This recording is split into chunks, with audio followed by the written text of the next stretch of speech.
So, Good afternoon, great. Well, everybody. welcome everyone to the meeting. I see Rhonda's here, the co-chair. Rhonda, do you want to start or do you want me to start? I'll go ahead and start, and then you can flow right in with the other pieces. Good afternoon, everyone. I'm Rhonda White. I am first a parent of 4 children, youngest child with special needs. I work at Quality Trust for individuals with disabilities. And I'm also the Family and Community Engagement Liaison there, as well as the Family Ties of DC Program Coordinator for a Parent Matching Program, and here today as the co-chair, along with Craig Lean of the Family Support Council. Today, I always forget, am I able to share? I don't think so, right? Hold on. Um, well, we'll move on. Family Support Council is a council of caregivers, parents, self-advocates that come together as a council of 11 voting members that we advise, counsel, provide recommendations to DDS and sister agencies about for person-centered, family-centered systems and hopefully work with these agencies to make them look at our community of parents and people with disabilities and how they can best be valued and supported in the District of Columbia to live as valued citizens. So that's what the Family Support Council is about. We also are governed by the Open Meetings Act. So I just want to make sure everyone is aware of that, as well as one of the things that we frown up on a little bit about the Open Meetings Act, and the purpose of this council is to allow parents, caregivers, self-advocates to freely come to us and come to these meetings to share what their needs are, where they may be experiencing challenges that will help to give recommendations to government agencies. We have not only myself, Craig Lean, Daisy Brown, Adrian Fairley is our vice president, and so we are glad for her position as well. She's part of the executive committee as well. We have Ty Key here today, and as I said, Daisy Brown. Those are some of our council members that are present at the moment. And then we will go right into review of the minutes, and I'm going to give the mic to Adrian Fairley. Okay. Great to see everybody in this wonderful heat. I'm told that it's going to cool down sometime tomorrow, so it hasn't been impossible. Let me pull up and see if I can actually see to pull them up from somewhere. Okay, thank you. Catherine's. Yes, thank you, Catherine. Oh, there was the agenda, so we Yeah. can. Yep. But I think I followed through with everything, so great.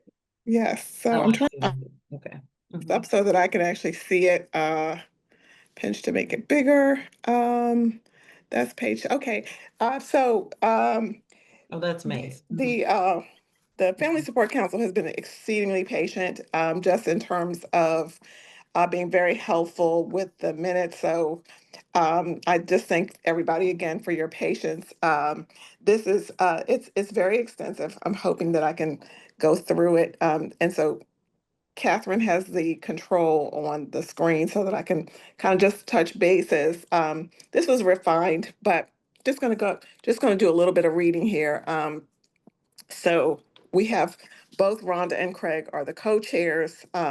So this past May, the focus was on the discussion regarding budget cuts, policy changes, particularly regarding a bill passed by the House of Representatives 212-214 that is now heading to the Senate. Craig gave an explanation while the bill passed along party lines. President Trump was has indicated he wants to protect Medicaid from further cuts, suggesting that many represent the low watermark to Medicaid. So again, there are reductions there. The meeting this past May focused on the implications of new Medicaid, a new Medicaid bill that will introduce work requirements for non-disabled beneficiaries. And then I'm trying to keep this as tight as possible so that I don't spill into what's coming up with the rest of us for this particular meeting. The result of the 7.6 million people, or about 10%, losing their Medicaid coverage by 2026. That is obviously something that we would like to be focused in on as a group. Craig, no, can't see it. I'm sorry. Craig noted that while the legislation could be worse, their main focus should be preventing Medicaid loss for people with disabilities and their caregivers, and that's absolutely essential. Catherine confirmed that the FMAP match rate for Medicaid funding would remain at 70%, which is good news, rather than dropping to 50%. So again, rather than looking at the cup half empty, we're looking at the cup as being half full. The meeting focused also on concerns about Medicaid funding cuts and their impact, and this is very important, on services for people with disabilities. Rhonda and others discussed potential waiting list for services, um, and the possibility of an autism registry using Medicaid data, which is, again, all of these points are exceedingly relevant to the community that we serve as well as to us. The group also expressed anxiety about budget cuts that might impact in-home support and staffing in day centers. Rhonda mentioned a new paid caregiver program, but raised concerns about the implications for parents who are also caregivers. And that's a pretty significant area. I'm one of those people. I'm all parent as well as a caregiver. The request for, and this is important, the request for an impact assessment was added to better understand the effects of the proposed changes. I just want to present to the co-chairs. Do you guys want me to keep going, or should we just allow the members to take opportunity to read this? Let me know. Yeah, it was sent before, so Yes. if they do have a copy of it, but we can go ahead and you can go through the process of getting approval. Yeah, Okay. I would move, Okay. Adrian, Rhonda, I would move to approve the minutes. Excellent. Okay. Putting that down. There's a second, hopefully. Second, I second. Okay. Craig Heard it. moved to approve minutes. And Anyone disagree? No. So it's unanimous, Second, Adrian. yeah, I just did Great. that. Mhm. Rhonda agreed. Okay, great. Thank you. All right, and we'll proceed. I think the next thing was Family Support Council updates. One of the things I did want to share, and I don't know if you have a copy of this, Catherine, but the Family Support Council did submit an impact letter to the DC Council. And so we did have testimony writing workshops, Quality Trust and DC Developmental Disabilities Council. We sponsored three opportunities for the community at large and those in the disability community, that they could partake of those opportunities to get assistance, support, understanding, to be able to write testimonies. And then prior to that, Family Support Council had a session for those to participate in a subcommittee or a committee to be able to put together the impact letter. So we're glad that that opportunity took place. We had, I don't know if he's here today, but there was support by the public, and specifically Dr. Harris was very helpful in assisting us in putting together our impact letter. So thank you, Catherine, for sharing that. So just wanted everyone to be aware of that. And we will make sure this is added to the minutes for this meeting. to attach. No, we don't have time to speak to it at this moment or to read it out loud, but did want to make reference to that and inform everyone. Craig, if you wanted to go forth with any other, I think at this time, updates as for what's going on budgetarily, nationally, as it pertains to our community. Certainly. So we did submit this impact letter, and we submitted a couple times, and it's definitely been received. And we're looking for other opportunities to advocate. We're also still working on setting up a meeting at some point with our delegate in Congress, Eleanor Holmes Norton, to talk to her about these issues too. And we've been given essentially permission by DC to do that. That's, we always have to be careful with our outreach as a council because we're a DC council. So, but we've been informed through Catherine that we're able to meet with Congresswoman Norton. So we will. And then, and so that's coming up at some point. And then in terms of what's happening in Congress, we're all waiting to see what happens with the big bill to see whether it gets adopted or not. At this point, we've continued, there's been a lot of advocacy to protect Medicaid for people with disabilities. And, that's largely been successful, although there's still concern that because of the cuts related to Medicaid, which have been framed as fraud, waste, and abuse cuts, but which go beyond that, and the concern is that the lack of funding will lead to reduction in benefits over time, or that it may be harder to get qualified or to renew, and that there'll be more frequent renewals, and that could impact the disability community. And of course, for those who don't have disabilities, there's significant impacts. There's a new work requirement. And so one issue also for the disability community is making sure that disabled individuals who need Medicaid are given the exemption, that they qualify, that they have a qualified disability. So we're still waiting to see what happens with that. But we're going to continue to advocate as a council. Obviously, our position is that anyone with a disability should that prevents them from being able to work, but not completely. They can work a bit, but it prevents them from being able. Pardon me. That's not. I want to frame it a little differently. We're arguing that if you have a qualified disability, you can work or not work. It's up to you. But in the end, the idea is we want to make sure that people who, for example, can work in supported employment or who can work in a 14C environment or wherever it may be, that they don't lose their Medicaid. That's our goal. Like we don't want you to have to refuse to work to be able to receive Medicaid. We think that you can have a disability that's qualified, get the exemption, and also work, and that should not cost you your Medicaid. So that's our position, and we're going to continue to advocate for that.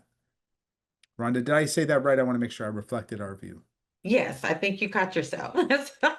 But yes, you said that correctly. Yeah, the issue is that and the other part of that I'll say is that yes, having the opportunity to choose if you work or not, but we also want to make sure there are opportunities where people with disabilities can get jobs.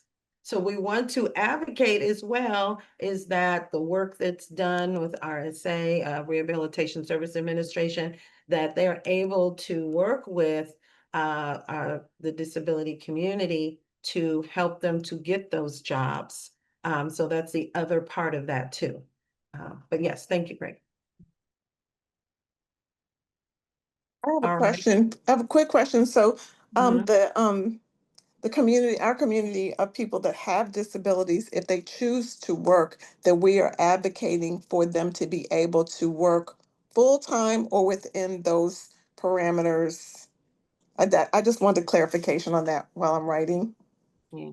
Mhm. Well, it does have to be in the parameters of the Social Security. I mean, yes, there are parameters to it. Okay, For Can I give sure. you a little information on that? Sure. So some yes, of the things that generally, from our perspective at DDS, that we would love for people to go to work, and then figuring out what that looks like, where, how many hours is really a very individualized decision and, in collaboration with their team. So we want to promote that because it has so many benefits for people, from our perspective. But what exactly that is very, very specific to a person and their needs, their goals. And that's something that's how we approach that here, if that Okay, helps. But that yes, you does. guys can feel free to have a different perspective or a different way you would want to frame that. But that's just a quick look at that. Thank you. Appreciate that.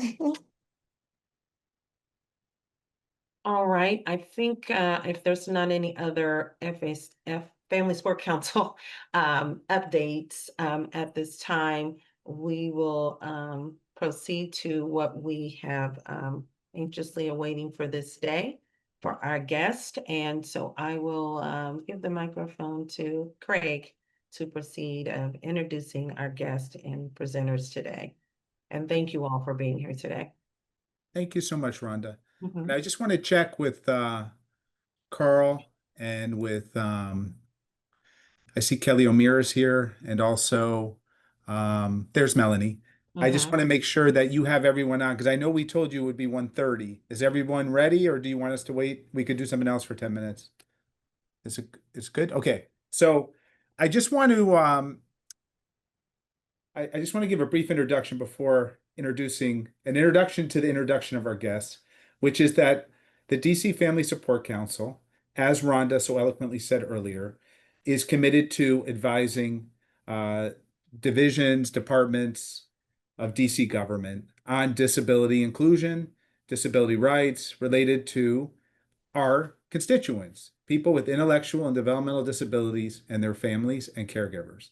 And that's something that this council has done for many years and will continue to do for many years. And we are seeking, obviously, that sort of engagement needs to be two ways. And we're so grateful uh, to the police department, to the Metropolitan Police Department, for its engagement with us. And this goes all the way back to January of 2024, when we had a fireside chat along with the DC Bar with our chief of police. And that was a wonderful engagement and discussion. And during that discussion, we talked about, well, what does our Chief Smith, she previously was the chief equity officer for the police department. So very committed to people with disabilities and making sure that they're treated fairly.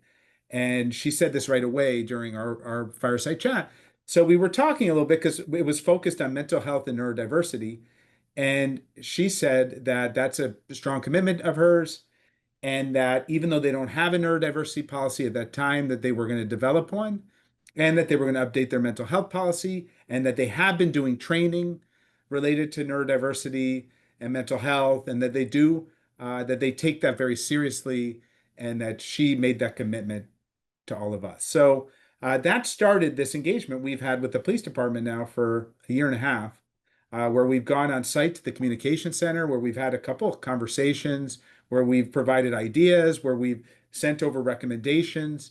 And so I just want to thank and we have several representatives here today. One is Carl Brown, Director, Curriculum Development and Instructional Design Branch for the police department. So appreciate having you here, Director Brown. And then also we have Melanie Mingus. Did I say that right, Melanie? Okay, thank you. Great. Melanie Mingus, who, let me exit my full screen again. Forgive me. I have a number of windows open, who is the Behavioral Health Partnerships Coordinator for the Metropolitan Police Department, Office of Strategic Change and Legislative Affairs. And I love that, strategic change, because that's what we're all about here, strategic change to help people with disabilities. And she's going to be giving us a presentation today. And I believe that we also have Kelly O'Meara. And Kelly, I don't have an email that has your title on it, but I know that you are a high-ranking person within the police department as well, and we're grateful to have you.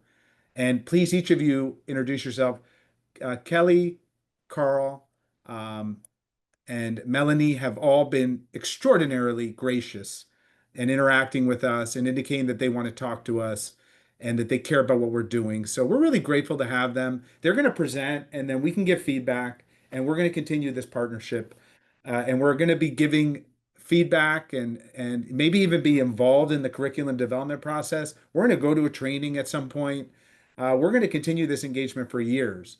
But of course, as you all know, this year, this is one of our two priorities in addition to Medicaid renewals and protecting Medicaid. So it's really timely to have them here.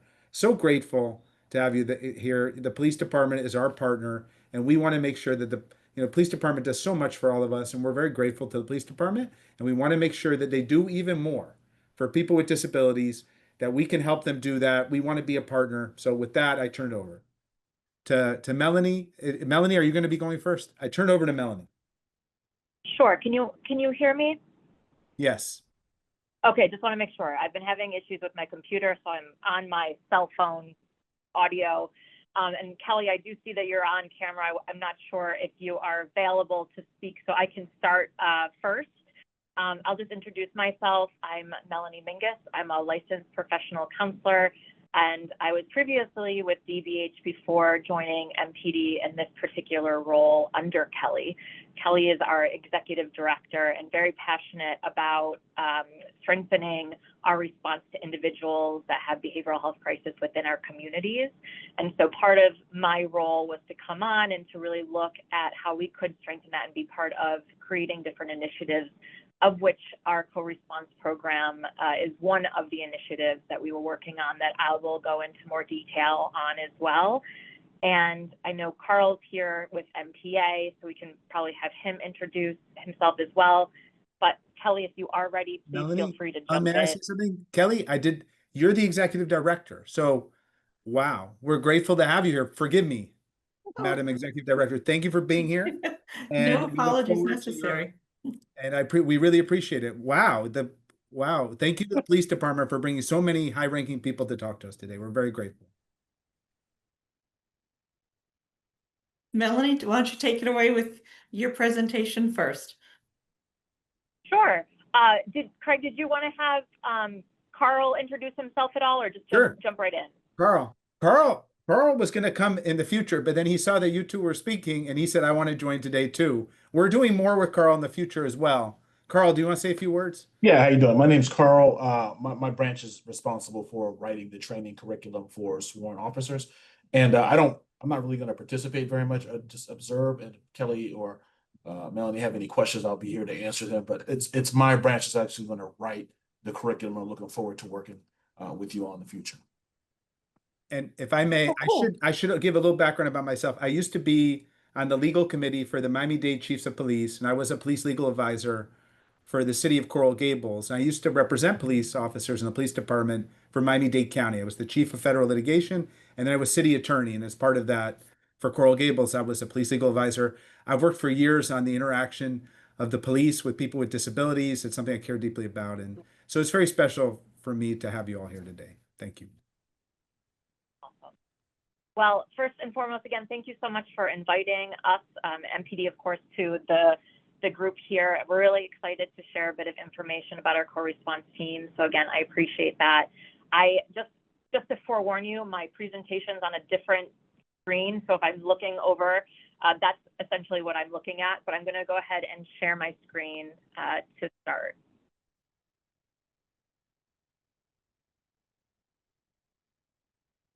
Okay. Can everybody see that? Yes. Okay, great. All right, so first and foremost, we're just going over a bit of our co-response program. We'll talk a little bit about the development and launch of our co-response program. You'll see that there are several people here listed on our first presentation slide, and that's because it's a collective effort. So I'm speaking on behalf of MPD, but of course our co-response team includes those from DBH as well. It's been a joint effort. So those who are kind of really intimately involved with our co-response team include Sergeant Brianna Taylor and Assistant Chief Jeffrey Kopp, and he is the Patrol Service North under the EOCP, or the Executive Office of Chief of Police. They're very much so on like the operations side, so they really oversee like our MPD and of course talking through with our DBH clinicians on how to modify the program if need be. We have Kelly O'Mara, who is here as well, who's been an intricate part since the beginning, as well as myself. in creating the co-response team. And we have several others that are not mentioned, including like Captain Jonathan Duro, if you've had any interaction with him, and now 7D has also been a really big part in kind of getting our co-response team up and running. On the crisis service side of DBH, we've had a few hands as well in our team, and one of which was Dr. Bebout, who was with DBH, recently was part of our co-response team that then had shifted to Dr. Boozer, who I believe is also leaving DBH, and so we will see who our next Chief of Crisis Services that will be also within our co-response team, and then Data Brooks, who is the director of our community response team. So as a team, we all kind of like work together, but those are really kind of like the leadership aspects of our co-response team. And then of course, there'll be time for questions at the end, but if there's anything burning, please feel free. I can't really see everybody, so just unmute and speak up. Otherwise, we'll make sure to have some time for questions at the end. So what I plan on doing is just getting into a bit of the pre-launch, so how, of course, we came up with the idea and developed it, where we are currently, and then where we're hoping to go. So as a lot of people I'm sure are aware, co-response programs have really been a talking point in the nation, specifically on how law enforcement can better their responses to individuals in crisis with behavioral health needs in the community. And so building on that, and building on the fact that it's becoming more of an accepted best practice in the continuum of crisis care, we did landscape analysis. We've talked with many jurisdictions internationally as well as nationally. And then we were lucky enough to also go on a learning site of behavioral health law enforcement through BJA to Houston, where we learned a bit about their co-response programs and other specialty programs that they have as well. And then our leadership, MPD and DBH leadership, was able to visit Phoenix to learn a bit more about their specialty programs as well. So there's been a significant public desire for the program, and so far it's been enthusiastically received nationally as well as within the district. So when we first were thinking about coming up with the program, we wanted to make sure that it was data informed as much as it possibly could be. So we looked at our MPD reports as well as some of DBH data that we were able to get through our CIO, what's called a PD 251C form. And from there, we did narrative searches where our law enforcement officers would write in that the scene that they went to or arrived to also included DBH. So they had some sort of DBH partnership, whether it's through community response team, mobile crisis, access helpline. And so from there, we narrowed down those calls to districts 1, 3, 5, and 6 that had the most cluster of calls. And it happened to be during the hours of 8 a.m. to 7 p.m., Monday through Friday. We could attribute that to a lot of just different variables, like such as maybe more businesses are open during that time, and so maybe more 911 calls are coming in. But from that search, we were able to kind of narrow it down during those hours. All of our pre-planning included DBH, so we wanted to make sure we were both really a big partner in drafting MOUs, SOPs, making sure that we're gathering data that both agencies and the communities would want to see. We also came up with joint trainings and, of course, talking about priority classification. So from that, we wanted to be really intentional in how we selected our units, so how we would select our MPD officers as well as our DBH clinicians to be part of this team. So what we did jointly, again, we held joint interviews. So we had people from DBH join in with MPD on our interviews and then vice versa. So what we did was look for officers who had at least 3 years of CIO experience, which is our Crisis Intervention Officer designation, which essentially is a training that CIT or Crisis Intervention Team training does in terms of their curriculum. And so they had more than 3 years, the ones that we did select, but more than anything, our officers that were selected, and there were five of them, but our team had all personal reasons or just a really big want or passion to be in the co-response team. And that also was seen with our DBH specialists as well. The DBH crisis specialists that were hired through DBH have experience, or all had experience within crisis de-escalation, and were in some sort of behavioral health field. We soft launched, we call it, in early summer of 2023, and that's because DBH was still going through their hiring process, and we wanted to get out there, kind of see what was going on, how the co-response team would look and work. And so what we did was have our 5 officers pair with our community response partners through DBH and kind of just do ride-alongs. From there, in November 2023, DBH was able to hire 5 DBH crisis specialists. So they ride together in the same patrol car, and they go scenes together as well. They work in those 4 police districts, so 1, 3, 5, and 6. And the 3 teams are between 8 and 4, and then we have 2 that join them between 11 a.m. to 7:30 p.m. We are in marked MPD vehicles, and we're housed in 1D. So they sit together as well. They do follow-ups together, and they have a kind of like their team all situated in 1D.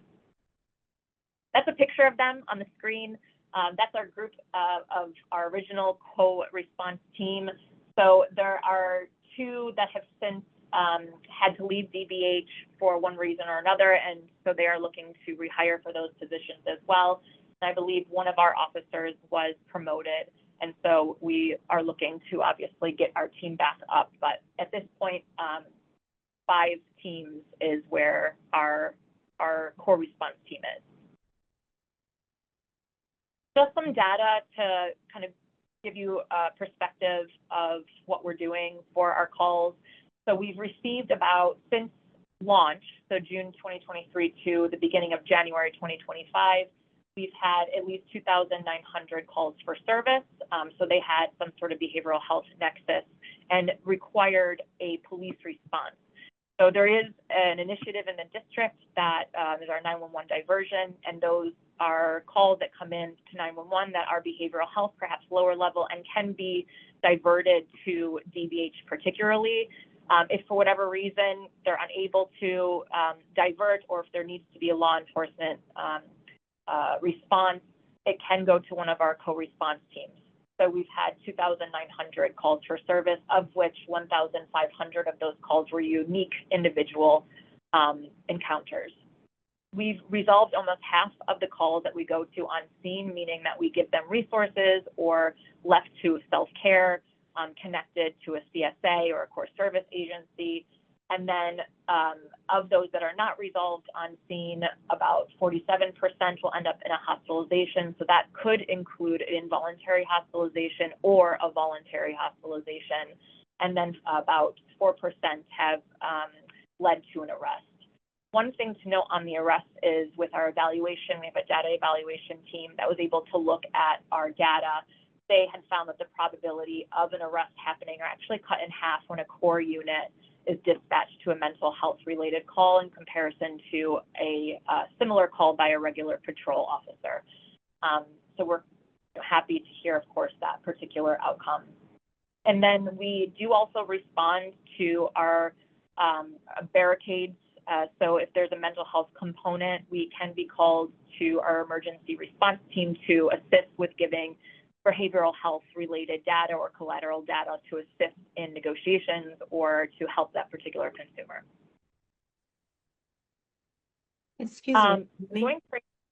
Hello, Yeah. Melanie. This is Rhonda White, the co-chair. I just had a question, if you don't mind, about the data.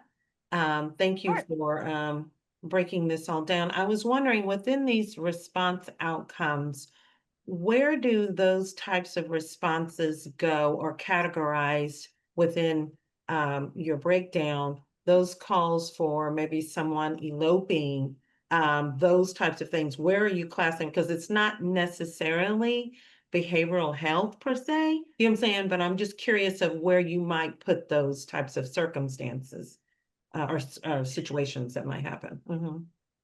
That's a good question. And I'm quite frankly not entirely sure if are you saying like eloping from like the hospital? No, like well, it could be, but homes, you know, We have children Yeah. with autism, right? So they may, leave their home. And not only that, that maybe they're in the community just roaming, and then a police officer gets called, or it may extend to the point that they go to their community store and do an action they've seen with their mother or father or whoever they go, and think, oh, I want a candy bar, you know what I'm saying? And it really isn't, it's the circumstances of the neurodiverse, you know what I'm saying, issues, not necessarily, not to say we don't have people with dual diagnosis, you know what I'm saying? But there are circumstances where it's that type of situation. They've left the home and maybe they're just roaming the street, or they went and did what we would know an illegal action, but it isn't that they were attempting to necessarily, be thieving, you know what I'm saying? It was just, what they know to be part of their lives. So just curious of where those types of circumstances might be. Mhm. Yeah. In Thank you so much for your question. Uh-huh. Great question. Mhm. So one thing I can at least focus, and I'm not entirely sure in terms of like MPD, if there's some sort of other qualification that they could put in to their reporting system. That's just unfortunately above and beyond where I am and how the operations and the reports go.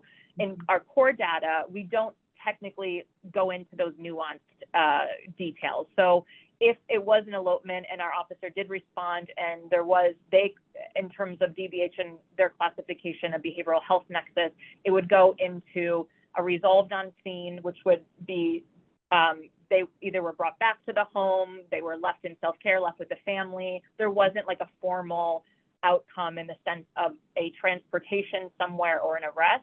It would likely be lumped, resolved on scene. Okay. And then more of formal, like transportation, they went to a hospital, that would then go into either like the hospitalization for medical or psych.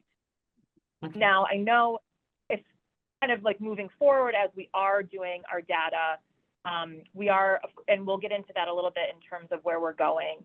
Mhm. DBH, of course, is still also developing what data metrics they want to be including as well. And of course, we are hoping at some point to restart a stakeholder group to our expansion. And so these are definitely some things I think to keep in mind, or even in connection with, to kind of figure out if there are ways to break down these nuances in kind of the differences in what these resolved on scenes are. I think it just kind of depends on where does it fit in terms of DBH capturing it or us capturing it. But I just want to make sure I acknowledge that as an important, definitely an important outcome. Yes, thank you, Melanie. And don't forget, as Craig has stated, and we've said through emails, is that Family Support Council definitely will love to, be there at the table, you know what I'm saying, to help with those types of discussions and breakdowns. But thank you for your answer. Thank you. Mhm. Of course, thank you. Melanie, if I may, this is very powerful that it's half the amount of arrests. We Wow. more about that, like what are their arrests for? I assume resisting or obstruction, or maybe they've committed a crime. But the fact that it's half is great.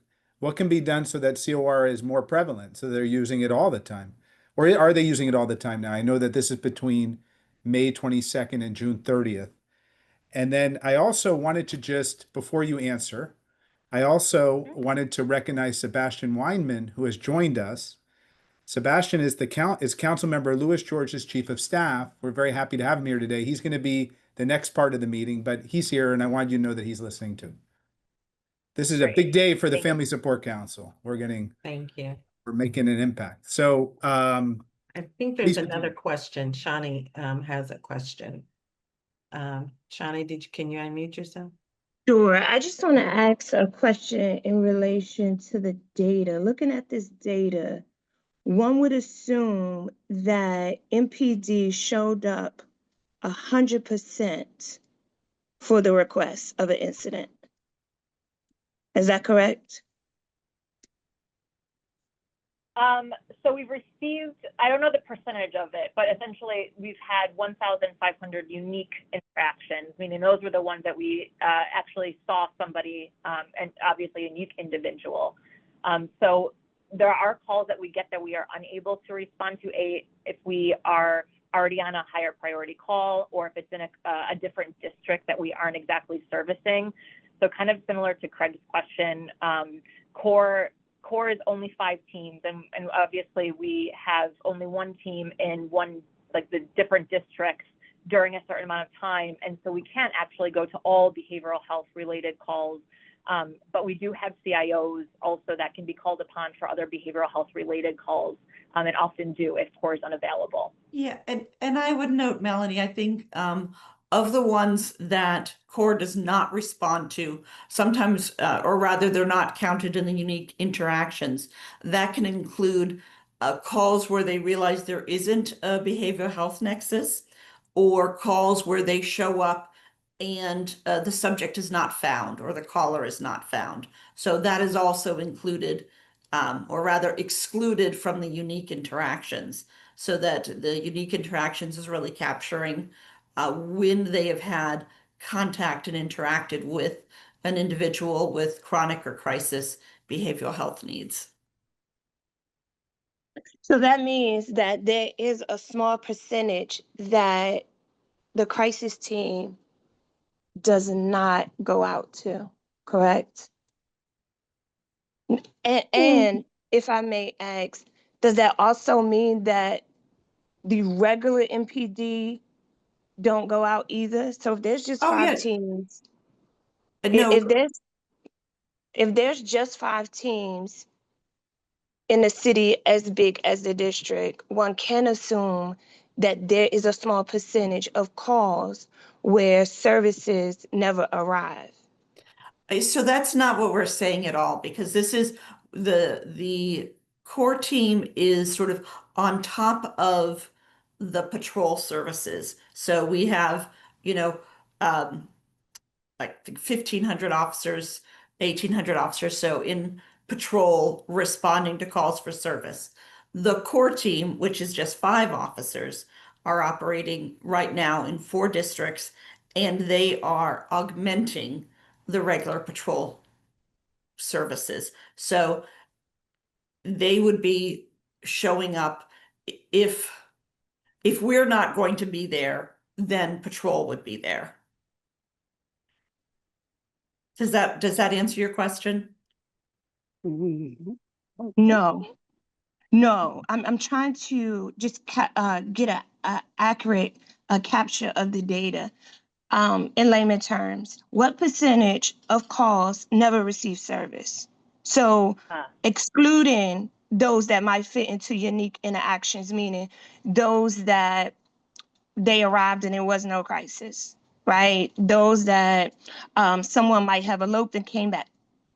The question is, what percentage of calls never get serviced? We don't have that information. That's not sort of what's Okay. captured for the core team. Okay.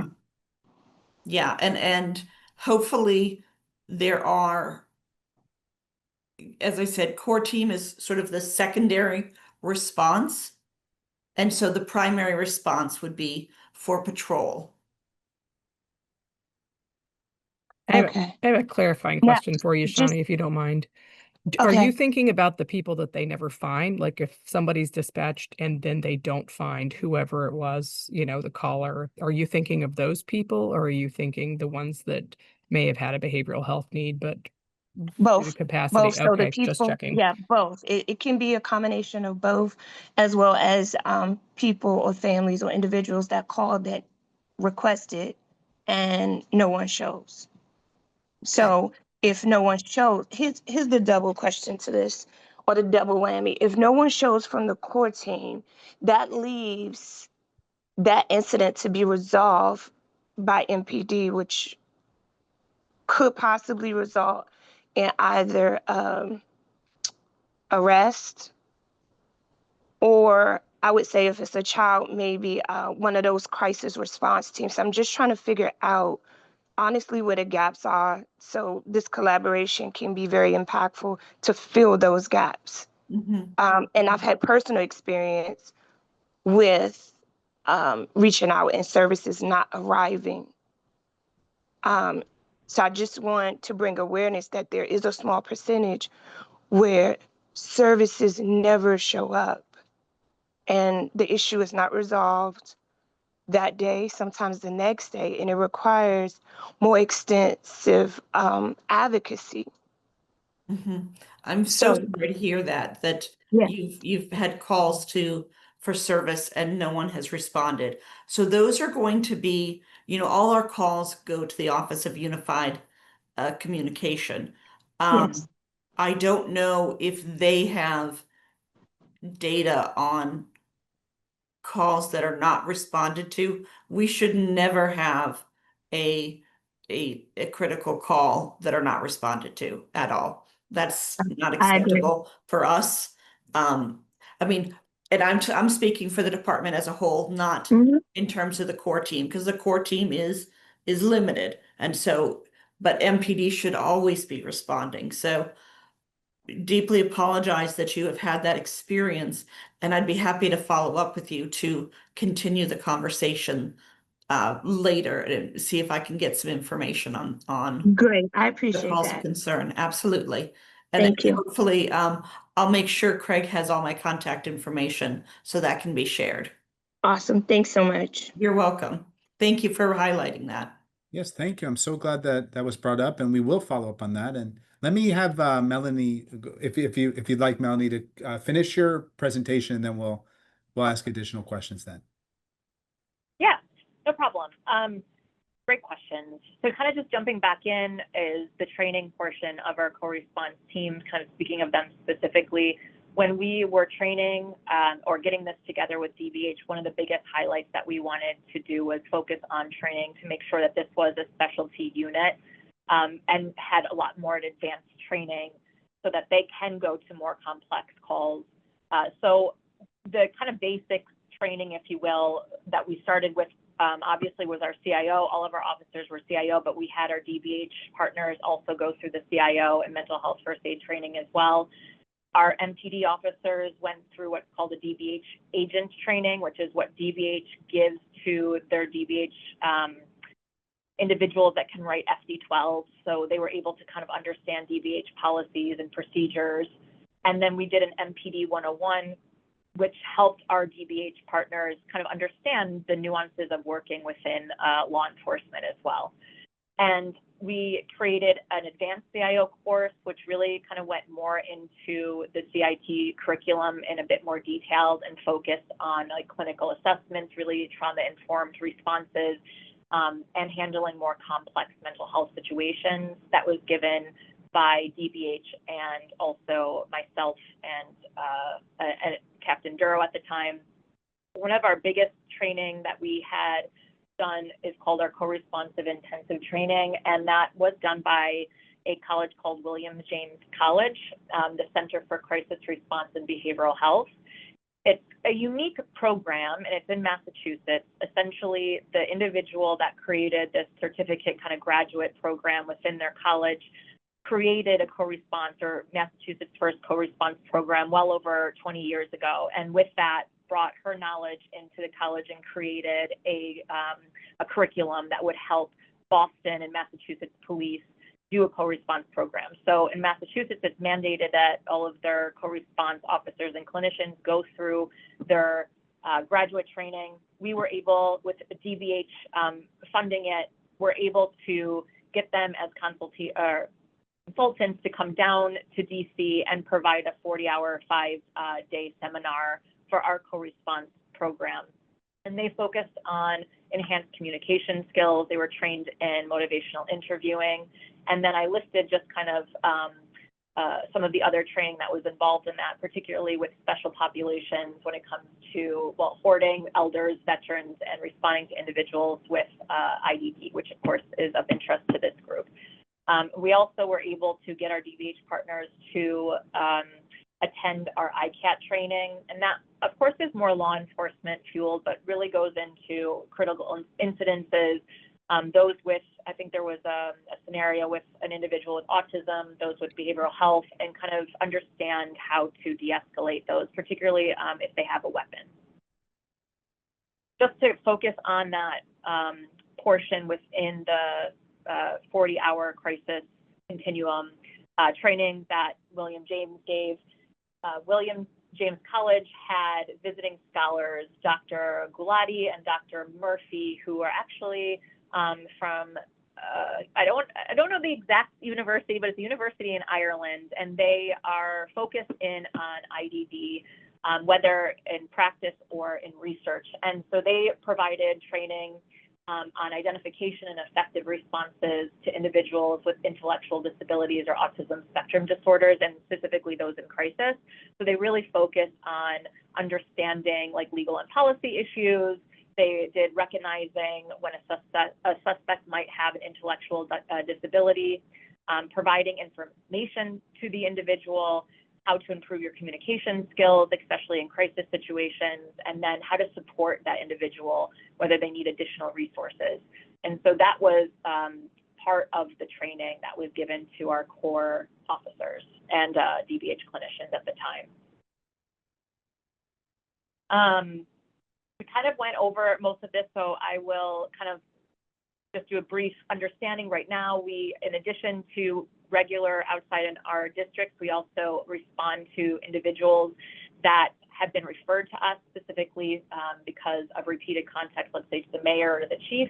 And we also have kind of what we call our familiar faces. It's not a formal identification, but of individuals who specifically we see often either emailing or needing a co-response follow-up.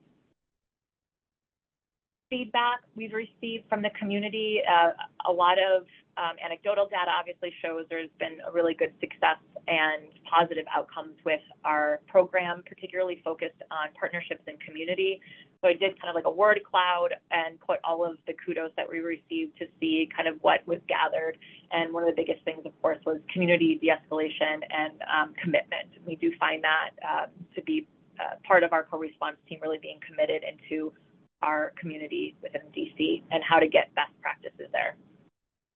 Our road ahead is to continue our training.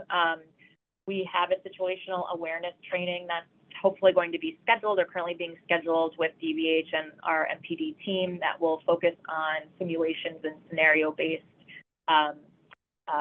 situations. There's a live role play and virtual reality with that. And that really focuses on teamwork and safety and, of course, more de-escalation techniques. We have been awarded a BJA grant to expand our co-response program into 7D. And part of the money there will allow us to, or DBH to hire not only an additional clinician for the co-response, like ride-alongs and going to scenes, but also one for follow-up and care coordination, so that after a crisis scene, we are linking them to continued services and really trying to kind of stop the recidivism rate. And what we see often is people getting lost after a crisis response. There's money that's there to really focus on the social determinants of health. And so we do have money set aside to assist those individuals in either getting relinked or going to their first behavioral health appointment, either through Metro, bus, or Uber Health as well. And so, of course, that's dependent on what's going on with the political administration and funding along where that is. But right now, we are looking forward to getting that set up. And then, of course, continue engaging with our local and national groups. So we are trying to present best practices that we've learned or lessons learned as well. We try to remain members of co-response international groups. And, of course, kind of similarly to this, really going in and educating and talking with agencies that can help really strengthen our response as well. And so in that, we will end the presentation and, of course, take some time for questions. Thank you so much. This is exactly what we were looking for. We wanted to get that sort of background on what's being done. This sounds like a great program and that's having real practical benefits. So we're happy to see that. And we're actually looking forward to being part of some of the trainings in the future. And also, I sent some of the recommendations from the Developmental Disability Committee, where we want to work with the police department in helping to achieve some of those. And this is one way to do that. It's great that there's a dedicated program focused on responding to people with mental health disabilities. And so, obviously we're gonna want to expand it and do more, and we want to provide our feedback and, like questions like we're like you received during the presentation. And I can see we have a number of hands, so I'm gonna turn over to my colleagues on the council to ask questions. But I just want to give you my genuine thanks for taking the time to meet with us today and provide that wonderful presentation. And you can, we're also probably have some written feedback too and some questions. And so looking forward to a long-term engagement, but this is a great start. So with that, why don't I turn it over to Adrian and then to Shani? So mine is going to be nothing but kudos. This was one of by far the best presentations as long as I've been with Family Support Council. It's probably been over 10 years. That's kind of scary number, but I was totally impressed with the accuracy, the focus. I don't have any questions. I'm just looking forward to us being able to continue a relationship with you guys and to being able to implement much of what we have been focused in on. I have a 30-year-old who was diagnosed at birth with a disability. She's an amazing person, and she would definitely benefit from those layers of covering with our police department. So I just want to tell all of you all that are here today, thank you. Thank you so much for those kind words, and a lot of commitment and passion there, 10 years. So also, congrats to you. Yeah. Of course, look forward to continuing the partnership. So thank you. Yes, thank you. Thank you, Adrian. Shani.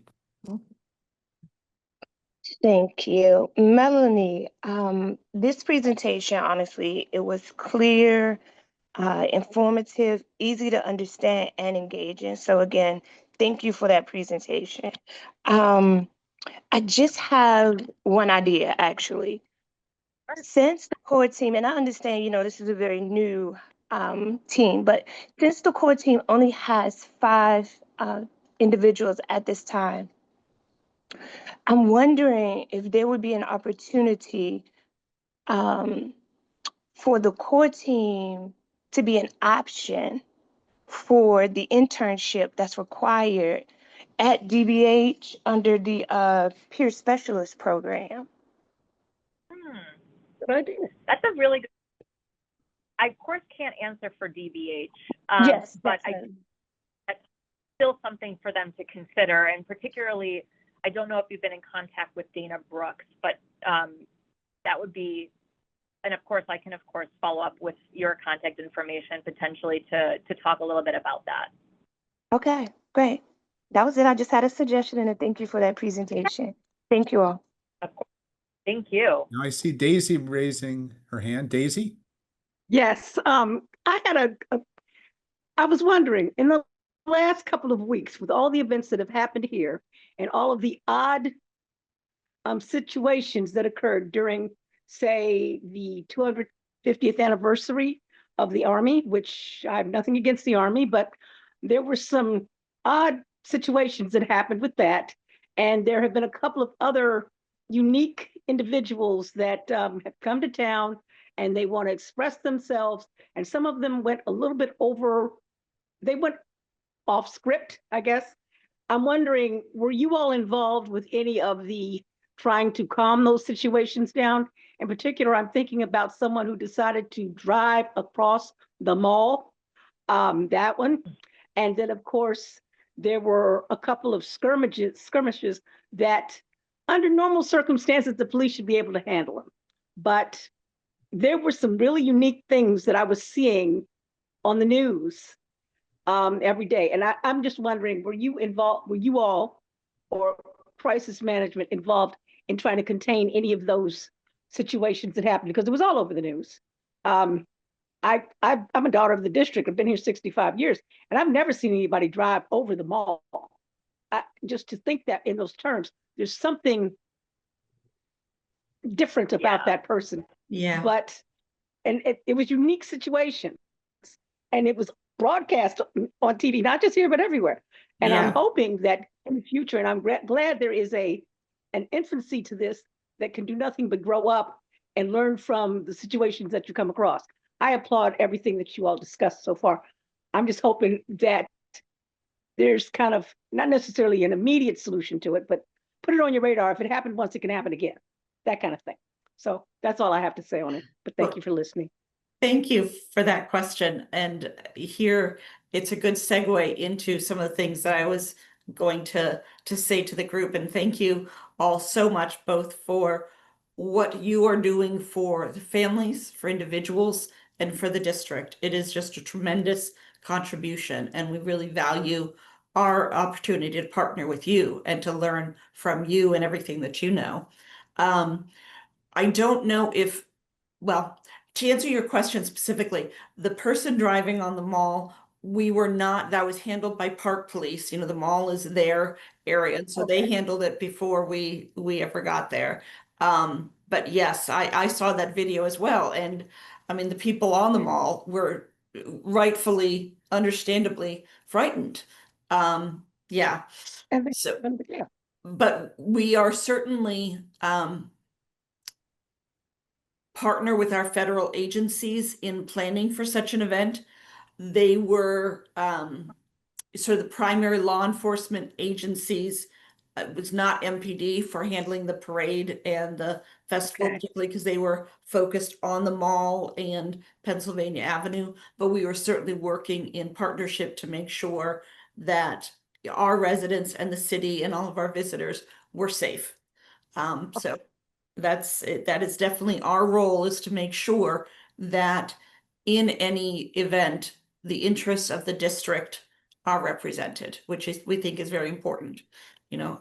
So I don't know if Melanie mentioned the reason why I joined her today is because tomorrow is actually, unfortunately, her last day with the department. Oh, She is moving on to a fantastic opportunity in Pennsylvania at a college. And so I'll let her, you know, tell you more about that if you're interested.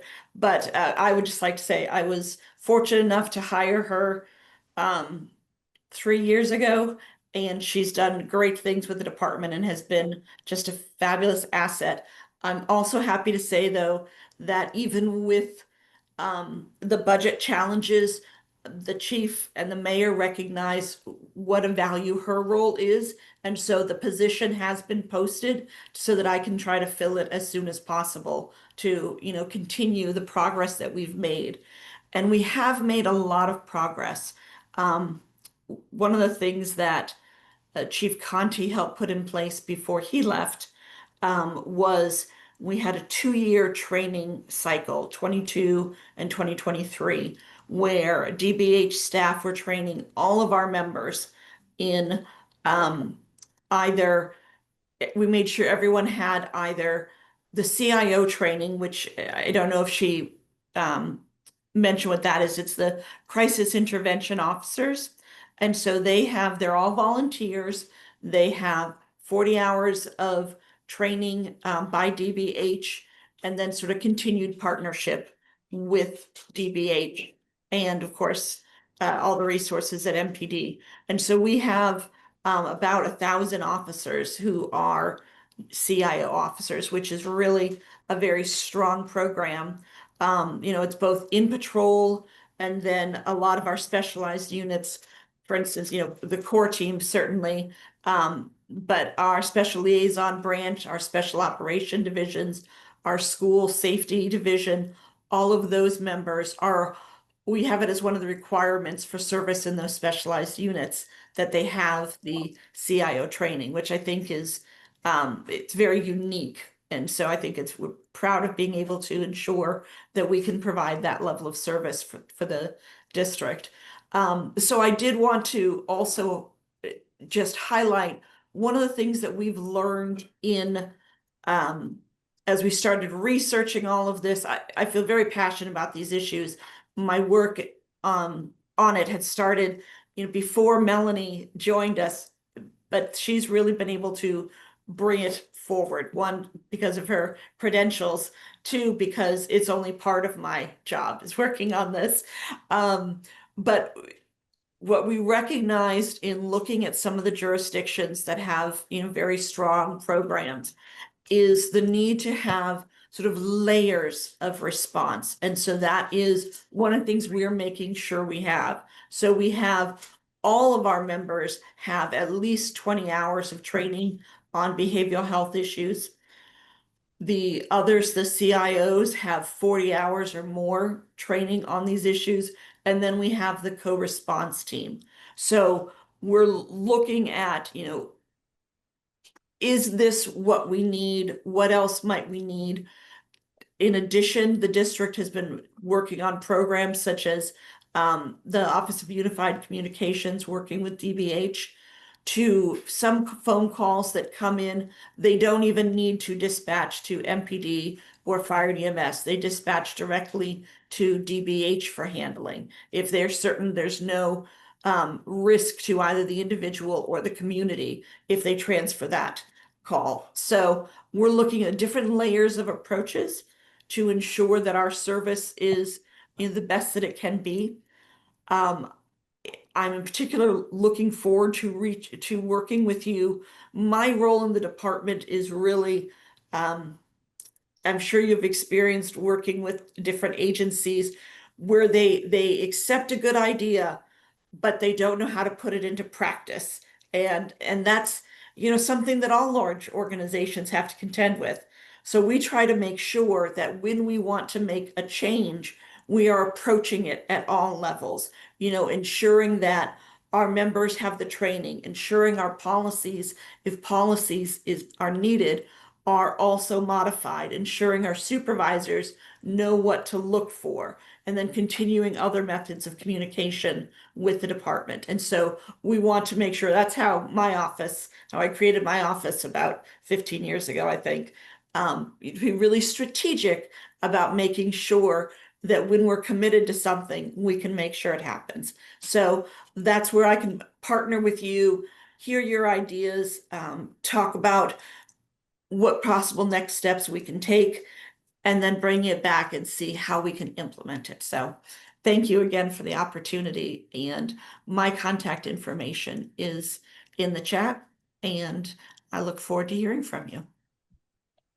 Yes, this is wonderful. What a great start. We've had a setback with Melanie going already in our relationship, but I know that you're gonna fill with a strong person. Melanie, everyone said it's the best presentation we've ever got. So it's a high bar that's gonna have to be passed. But thank you. We wish you the best. And we're really glad that we got to meet you today. And Thank you. did you want to say anything? I think this is the best. This is the best way to leave. I feel like this was like such good energy. I love that.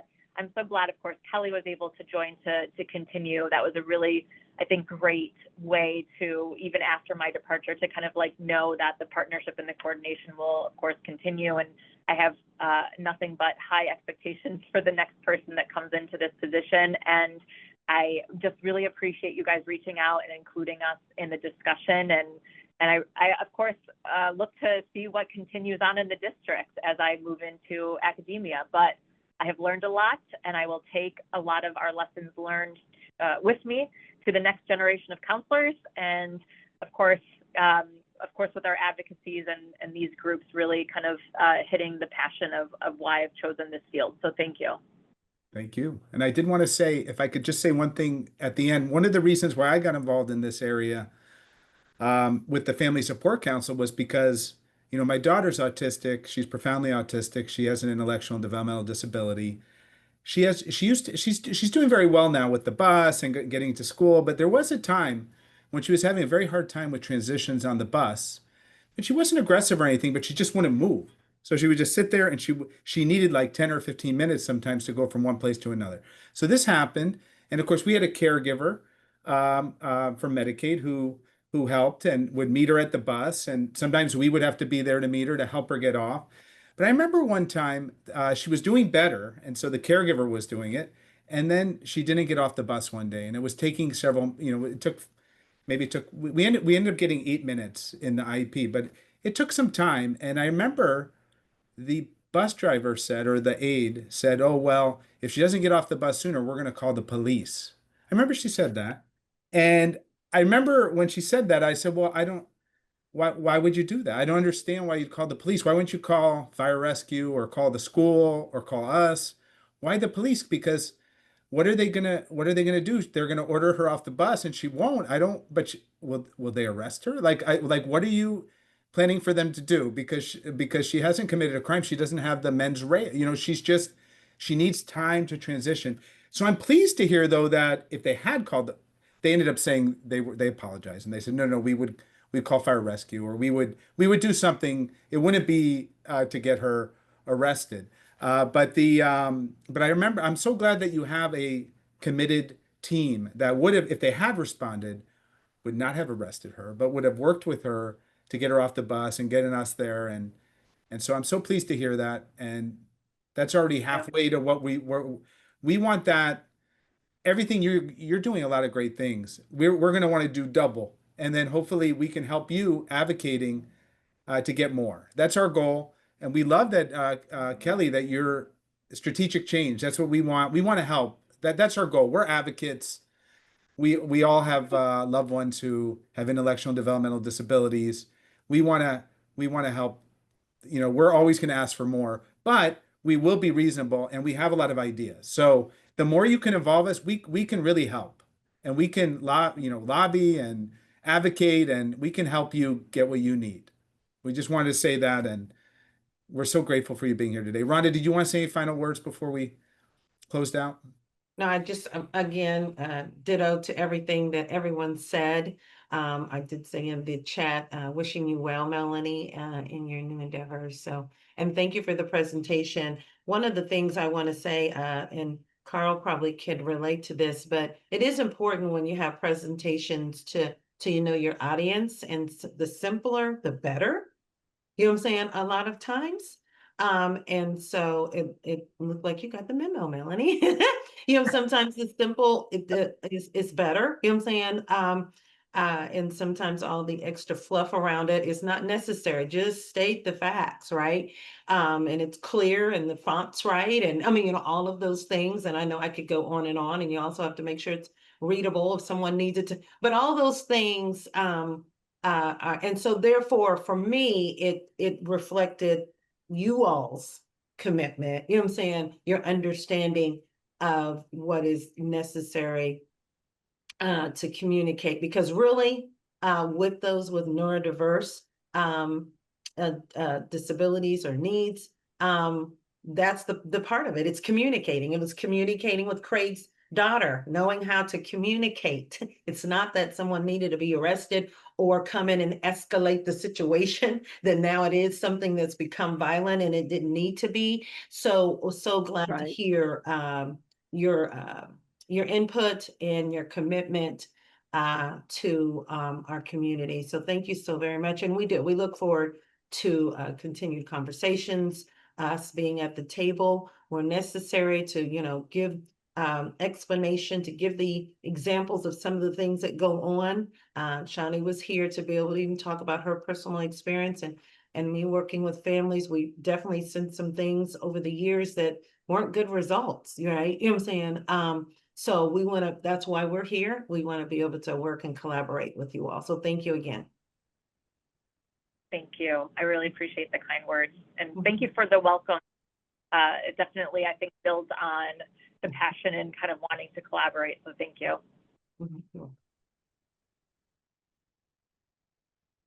Okay, so that concludes this topic, and I turn it back to you, Rhonda.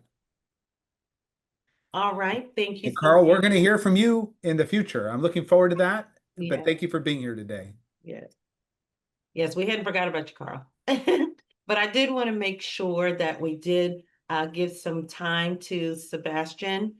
If they desired to have any words, we are grateful that you took the time. We took the hour and a half to hear hopefully a little bit about Family Sport Council and what we do, and our passion behind it, and our willingness to work with the government, to work with the agencies that are providing services and supports to our loved ones and our families. So please, we would love to hear any comments or anything that you may have, Sebastian. Sure. Thank you so much, and thank you all so much for having me. Especially Shani for inviting me for this particular meeting. It was really insightful to hear both the presentation, but also all of your questions and engagement with the presenters. And I also just want to thank you all and all of those who have been so active on the activities of the council. I know you talked about the letter that you all sent to the council. As you may know, the Committee on Facilities, which has oversight over DDS, just had our markup of the budget yesterday. And so I'm really grateful to everyone. The people supported by DDS, family members, providers, everyone showing up over the last really 4 or 5 months, from performance oversight season to budget oversight season. It really made a difference. It really allowed us to make some important investments in DDS and other disability related agencies.